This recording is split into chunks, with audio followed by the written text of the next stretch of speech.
Este video pretende abordar la compleja problemática asociada a las ejecuciones extrajudiciales, o también llamados falsos positivos, entendiendo dicho fenómeno desde la trazabilidad y evolución de procesos, variables, determinantes que, grosso modo, pretenden explicar los interrogantes del origen y desarrollo de esta dinámica que ha sido coyuntural en el ambiente de violencia de nuestro país y que está asociada a un orden sistemático en el conflicto colombiano. Si bien es sabido, en el marco del conflicto armado colombiano, son diversos los actores implicados en esta trama de intereses por mantener y preservar una posición de poder y control bajo unas dinámicas de terror, de censura, de violencia territorial, de usurpación y todo lo que conlleva dichas dinámicas de querer apropiarse o ganar el poder a costa del sufrimiento ajeno a través de una filosofía de masacre y de terror. Pero no muere tan fácil la hierba mala, porque un dolor siempre cargaré conmigo. Para entender la problemática de los falsos positivos, debemos tener en cuenta distintas variables, ¿no?, que dieron rienda a este fenómeno de las ejecuciones extrajudiciales falsos positivos. Estas variables están asociadas al aspecto social, cultural, político, ambiental y económico. Entonces, para hablar de falsos positivos, se debe entender que estos hacen parte del conflicto armado colombiano y entendiendo y analizando el cuándo y el dónde se dieron los hechos o la geografía del conflicto, esto hace que se amplíe la mirada sobre las ejecuciones extrajudiciales. Entonces, para brindar mayor claridad, vamos a abordar el origen y el desarrollo de los falsos positivos desde 4 ítems. Esto con el fin de explicar y exponer este fenómeno. El primer ítem para explicar este fenómeno son las víctimas, quien de acuerdo a las estadísticas de la JEP, la Jurisdicción Especial para la Paz, entre el año 2002 y 2018 hay un total de 6.402 víctimas asesinadas extrajudicialmente. Aunque de otras instancias se llega a mencionar que en un periodo similar la cifra fue aún mayor, superando los 10.000 víctimas. Sin importar qué cifra es la más acertada, debemos evidenciar la cruel y preocupante verdad. Los datos pueden ser descabellados, pero esta es la realidad de una violencia sistemática que desbordó los límites, demostrando un estado macabro de normalización de la violencia y la deshumanización del otro. También podemos afirmar que dentro de las víctimas existía un patrón de común denominador que evidencia una clara tendencia selectiva de víctimas por parte de los responsables de las ejecuciones extrajudiciales. Y esto se ve reflejado en las edades de las víctimas, de 18 a 30 años y 31 a 40 años, siendo en su mayoría hombres. Un indicador usualmente lo encontramos en personas de grupos criminales como guerrillas, paramilitares, desmovilizadas, capturados y asesinadas, lo cual indica que tanto actores intelectuales y materiales de las ejecuciones extrajudiciales eligieron previa inteligentemente a sus víctimas en estos rangos de edades. ¿Para qué? Con el fin de fortalecer los llamados combates similares y darle una fuerza a la falsa evidencia que se presentó en un momento, que de una u otra forma justificaron los miles de asesinatos de personas inocentes. También cabe resaltar que dentro de la selectiva estaría mencionada con antelación también se encuentran variables como es el sexo, el estrato social, el nivel educativo, la ideología política, entre otros elementos. Menester en la selección de las víctimas por parte de los perpetuadores, encontrando un evidente sesgo selectivo hacia personas de bajos o escasos recursos, desprotegidas, desprovistas, con necesidades básicas insatisfechas. Población rural de zonas de difícil acceso, personas con discapacidades físicas, mentales, que al demostrar un alto grado de vulnerabilidad fue aprovechado por tales crímenes y por sus verdugos. También distintos actores implicados, el Estado, la guerrilla, los paramilitares, las empresas nacionales y las multinacionales, las BACRIM y entre otros, visibilizando así una selectiva y característica contundente clasista. y el modus operandi de los perpetuadores en el caso de las ejecuciones extrajudiciales por parte del Estado o por medio del Ejército Nacional y la Policía Nacional, en muchos casos con apoyos de grupos paramilitares, se basó en la primera instancia en seleccionar previamente a sus víctimas, analizando factores sociodemográficos, multidimensionales, necesarios para fortalecer la evidencia de los combates simulados, para después, por medio de engaños, como el conocido de las madres de Soacha, en donde las víctimas fueron engañados con promesas falsas laborales, por lo cual reunidos y posteriormente transportados hacia otro departamento con la promesa de un empleo o oportunidad laboral, que terminó en asesinato y estigma del acto atroz del asesinato. A estas personas las hicieron pasar descaradamente como guerrilleros abatidos en combate,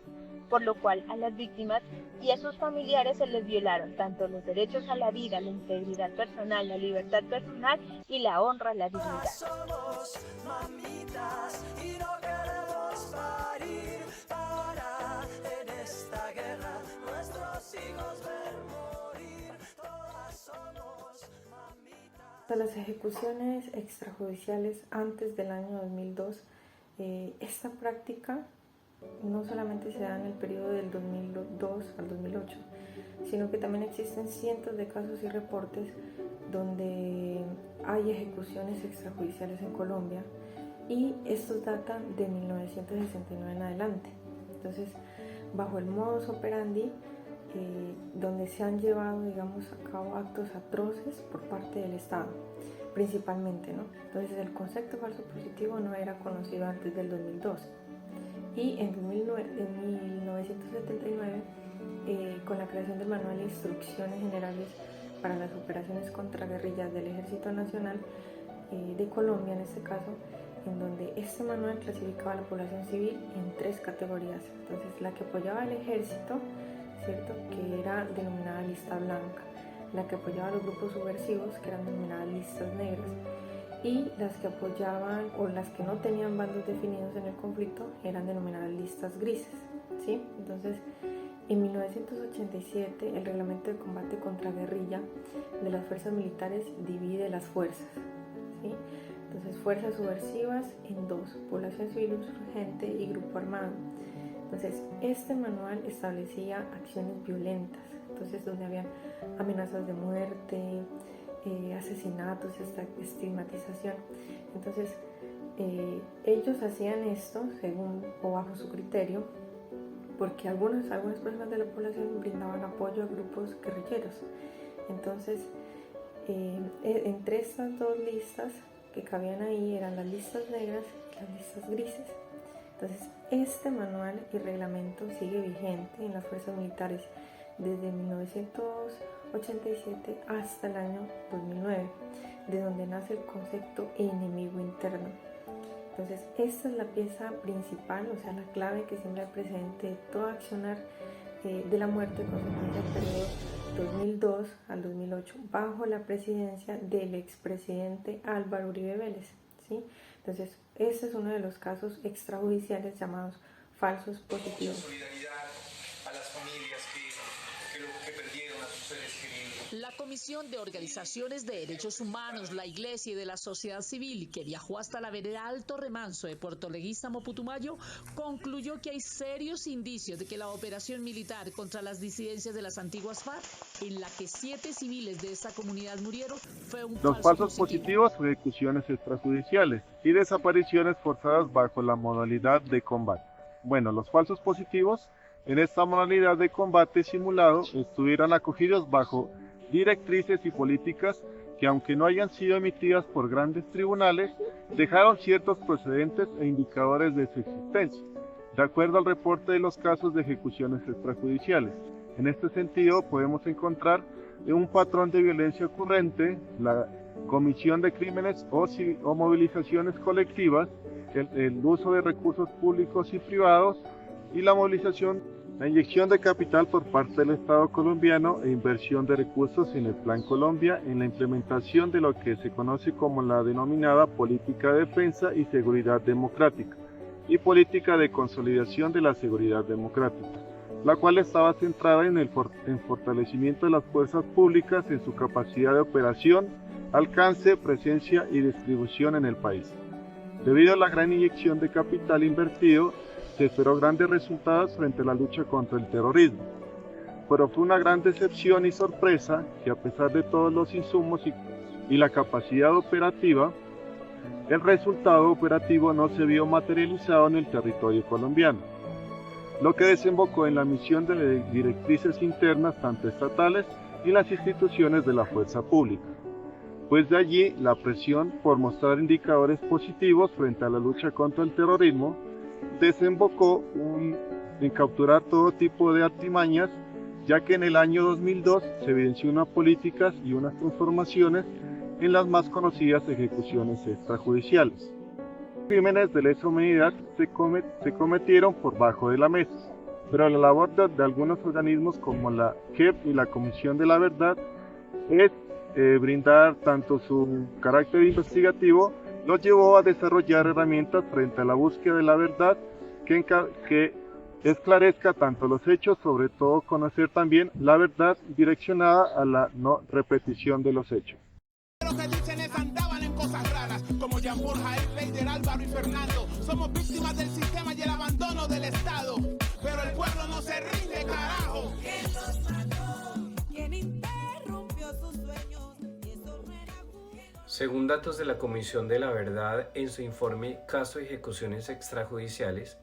se agrupan e identifican varias de estas regiones, como por ejemplo la macrorregión compuesta por los departamentos de Atlántico, Bolívar, Cesar, Sucre, Córdoba, La Guajira, San Andrés y Providencia, que tienen una gran afectación e historial de casos extrajudiciales. Pero la principal atención la tiene la macrorregión de Colombia, compuesta por los departamentos de Antioquia, Caldas, Quindío y Risaralda, con un total de 1.801 víctimas en el periodo comprendido entre 2002 y 2008, evidenciando así una focalización de dicha violencia y coyuntura de la misma que, acorde al mismo informe, se debió a la alta presencia y concentración de grupos guerrilleros y paramilitares, así como por intereses económicos movidos por proyectos de desarrollo que se promovieron en estos departamentos bajo unos intereses también de orden nacional. O dicho de otro modo, dichas ejecuciones extrajudiciales sirvieron como mazo de garrote que potenció fenómenos como los desplazamientos forzados y de una u otra forma hizo parte del fenómeno migracional de campo a la ciudad, comprendido entre los años 80 y 90, en donde debido a actividades estatales se acompañaron con grupos armados, y de ahí pues el despojo que más adelante resultarían en ejecuciones extrajudiciales bajo todo el territorio colombiano. Citan tras el daño psicológico, el daño psíquico, que es definido como la consecuencia de un acontecimiento que afecta la estructura vital y general. Este acarrea unos trastornos y afecta patógenos en la organización psíquica. Es decir, el daño psicológico es equiparado al concepto de la enfermedad mental, dado que se considera prefuncionamiento estimado como anormal dentro de su grupo social de referencia. Desde la perspectiva psicosocial se visibilizan las afectaciones sufridas por la persona, víctimas a lo largo del tiempo en sus áreas de relación, tanto laboral, social, familiar y comunitaria, teniendo en cuenta el rol dentro de la familia y comunidad, los intereses sociales y políticos, las expectativas de reparación, el proyecto de la vida y la condición educativa y cultural. Desde la perspectiva psicosocial, las experiencias traumáticas pueden tener un carácter individual o colectivo. Martín Baro habla del trauma típico y del trauma social, que refieren al impacto de esos hechos colectivos que pueden tener un proceso colectivo histórico o una determinada comunidad o grupo. Específicamente con respecto a los efectos psicosociales de la experiencia traumática, la literatura especializada ha documentado que entre las afectaciones más frecuentes en las víctimas de violencia, en este caso la de los falsos positivos,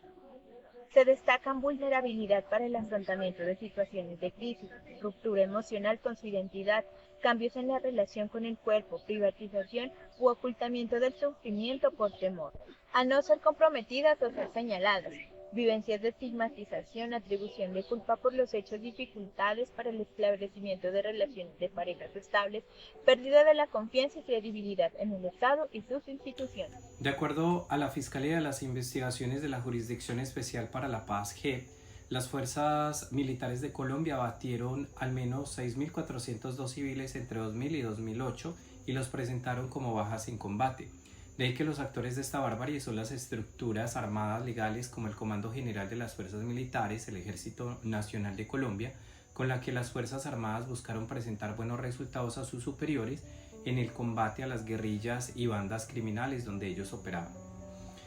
Algunas de las víctimas de falsos positivos fueron desapariciones forzadas. Sin embargo, por ser ejecuciones, están incluidas en la cifra de víctimas por parte del Estado de homicidios, según datos de la Comisión de la Verdad, en donde esta barbarie no fue únicamente asunto del ejército ni de sus altos mandos, sino que pudo ser una actuación cotidiana entre grupos armados legales y también ilegales.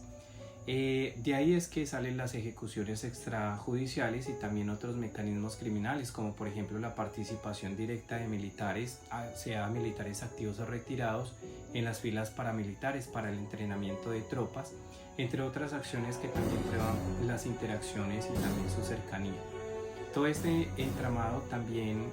conlleva que la cooperación de la Policía Nacional tenga una presencia en estas situaciones criminales, en donde fueron reconocidas hasta como parte del Estado. Para concluir, tanto los miles de casos de ejecuciones extrajudiciales conocidas como falsos positivos solo se empezaron a ver en el 2008, cuando las madres de Soacha hicieron públicas sus denuncias, donde sus hijos habían sido reclutados por miembros del ejército o engañados con una promesa de trabajo y aparecieron luego como supuestos guerrilleros muertos en combate. Sin embargo, las denuncias de los crímenes de Estado no fueron reconocidas y pasaron a ser enormes esfuerzos de las víctimas y organizaciones de derechos humanos por esclarecerlo. La falta de reconocimiento de todos estos hechos han dejado a las víctimas sin un marco social que su experiencia sea parte de una visión colectiva. Debido a la parte del miedo y la falta de sensibilidad, el ocultamiento de las violaciones sistemáticas y la enorme crisis humanitaria, estos hechos no fueron vistos como un problema masivo de violencia de derechos humanos, en los que estaba gravemente comprometido la responsabilidad del Estado, sino un problema representado como una lucha contra el terrorismo.